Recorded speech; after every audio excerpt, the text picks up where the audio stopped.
Hello, my beautiful mama. Welcome back to the podcast. My name is Scotty, and I'm just so grateful that you are here with me today.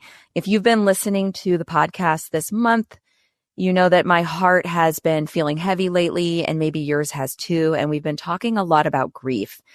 This week, we're going to shift the conversation to our kids because as much as we want to shield them from the hard things in life, we can't always protect them from everything. In fact, we don't want to always protect them from everything because tragedy and loss and pain is a part of life. And when we allow them to learn about it, just like every other subject that they are going to learn about in school and in life, the more we practice experiencing it, the stronger our resilience becomes, the stronger our central nervous system becomes, and the more experience and words we have to put to big feelings. And with our kids, a lot of times they're feeling stuff for the very first time. It's confusing.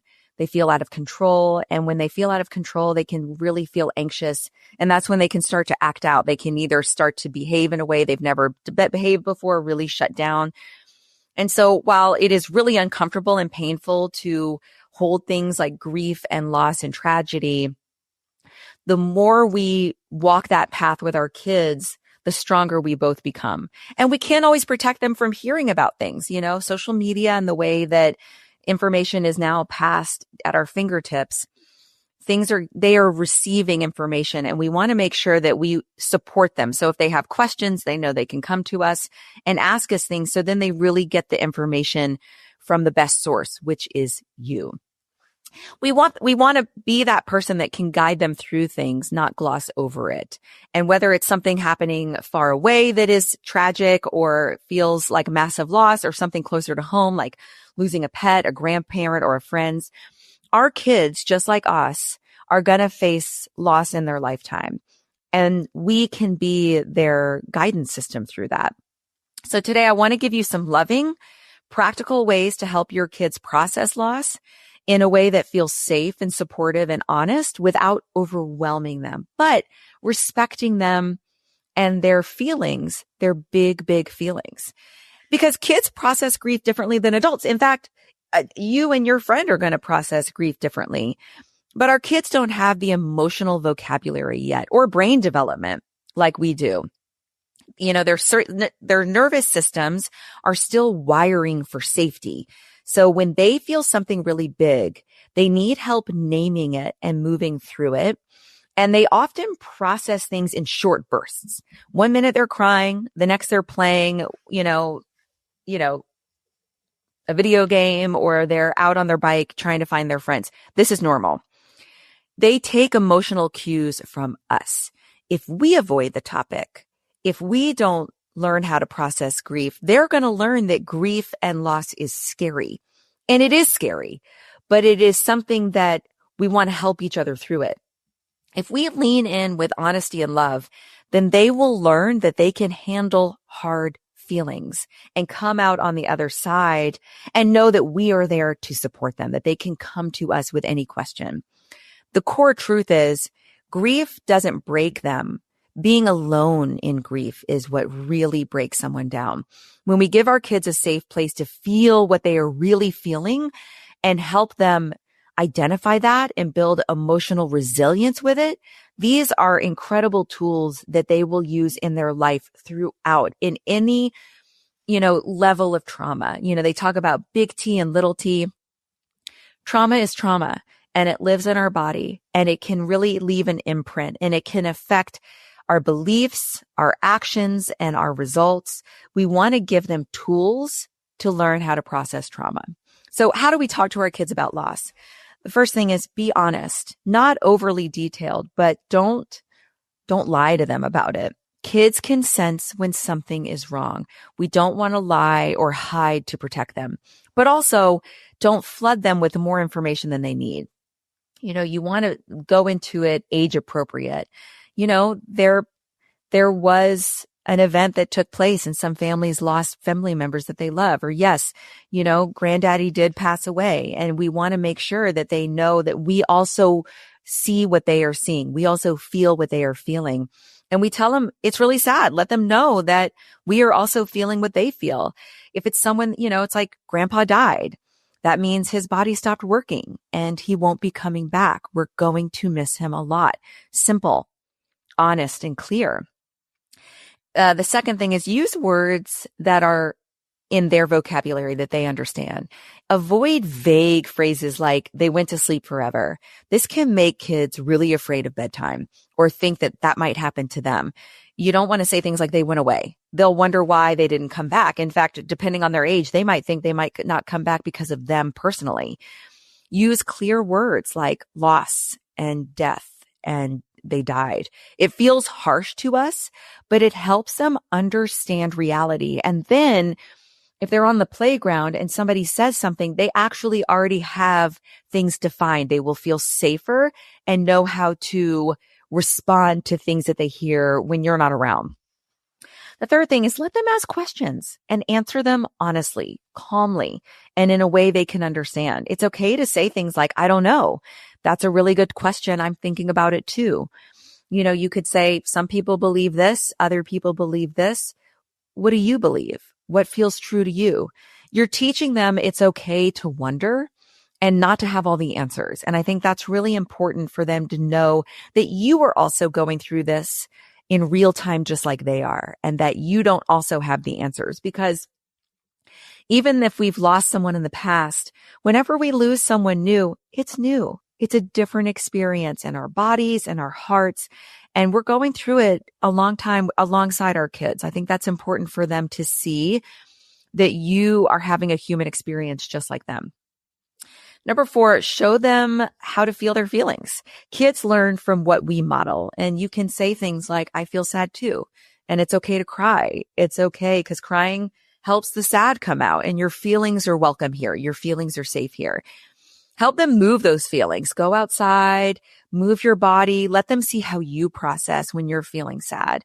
If you light a candle or if you journal, if you say a prayer, if you turn on music, if you, like to go ground or go for a walk. Grief needs a space for our kids to learn how to express it, not avoid it or fix it, but to really express it. And so if you are learning how to express it yourself, don't hide that from them. Let them see you doing that because you are their example. You are their blueprint and their model. And most importantly, remind them that they're safe in love. Loss can shake a child's sense of safety. And it's not just loss of a person or a thing. You know, if you're going through a divorce or a separation, let them, their whole entire world is feeling shook and unsafe and they're scared and worry. Let them know that you're always there for them, that they are safe. And you can repeat things like, you are loved. And I'm always here for you. And we will figure this out together. And how you are feeling matters to me. And I'm always here for you. Anytime any of us, when there's a crack in our world, when we have lost someone or something, or we are experiencing grief and tragedy and trauma, it is shaking the core belief system about how we see the world and how we see ourselves in the world. If you are feeling those big feelings, your kid is too. The difference is you've likely had similar feelings in the past, or you know how to put words to them. They don't. So we want to make sure that in an age-appropriate way, we are providing them with those missing puzzle pieces. Sometimes kids will not want to talk about it, and that's okay too. That could be about anything in their life, honestly. So let them know, don't pressure them, don't force them. Just, I'm here when you need to talk. I'll keep checking in, even if you don't feel like talking right now. Silence doesn't mean they're not feeling it. They may be processing it in their own way and need some time, and that's okay. As a mom, don't be surprised if grief shows up in their behavior. Grief and loss and fear and trauma can look like tantrums, can look like clingly, like really clinging to you, trouble sleeping, not wanting to go to school, getting really silly and really hyper, or trying to avoid things. hiding behind their door. They're not being bad. Their nervous system is deregulated. So instead of punishing this behavior, try to soothe their nervous system. Get down on their eye level. If they're younger than you, kneel down so they see you eye to eye and give them a hug. Deep breathing. You can even put your hands on your heart and actually deep breathe and ask them to match your breath with them. Also, routine. We all feel this way. Our bodies and our minds love routine. So routine and consistency for your kid. And extra patience, which I know is hard, especially when you're also, experiencing the grief and the loss.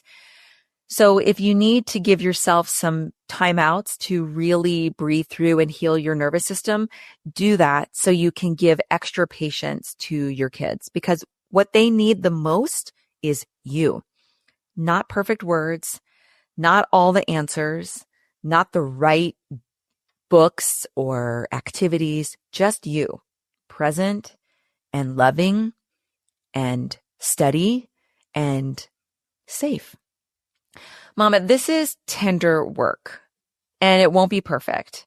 But every time you show up for your kids with honesty and love, you're helping your child build muscle memory for empathy and courage and resilience. And that's going to show up in all parts of their life, not just when they're going through something hard. It's going to show up when they're going through something new, when they're going through something that is important to them or a new exciting challenge.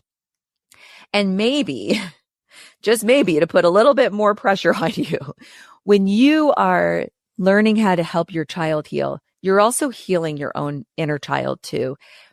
And I think one of the biggest things that I know I've experienced is that I was not given the tools to process grief as a child. And that's okay. I think that being a child of the 70s and 80s, we always have to look back and say our parents were doing the best they could with what they had in that moment, but also identify and have awareness. Do I need more now? Do I need more support now? And it's okay if you do. And the best person to give that to you is yourself, because there's a part of you that once needed someone to say, I see you. You're not alone in this. And if you didn't hear that, you can tell yourself that too. Big emotions, small emotions, all emotions, they are not easy to process. And, thankfully, we don't have to deal with every emotion every single day all the time. But when they do come up, they're there for a reason and they're very important and they deserve our attention. And so when you're going through something like this, I just want you to know that the way you are feeling and thinking about it is exactly what your body is trying to communicate with you. Give it space to really communicate with you. It's only going to give you more awareness, more tools, and more patience to be that pillar for your child and for other people in your life, right? You are incredible. And I just want you to know every single day when you wake up in the morning, you are the exact parent that your kid needs. You and your kid are actually soulmates. Soulmates can be more than romantic love. And when you are showing up at your most authentic and most honest, it invites them to do the same. And when we are showing up unfiltered and honest with love and empathy and compassion, it creates that soul connection. And you are your child's soulmate. So trust yourself that you are the exact parent that your kid needs in this exact moment. I love you, Mom. I have shared some really helpful resources and links for you in the show notes. So be sure to go check those out and know that I am always here for you. I love you.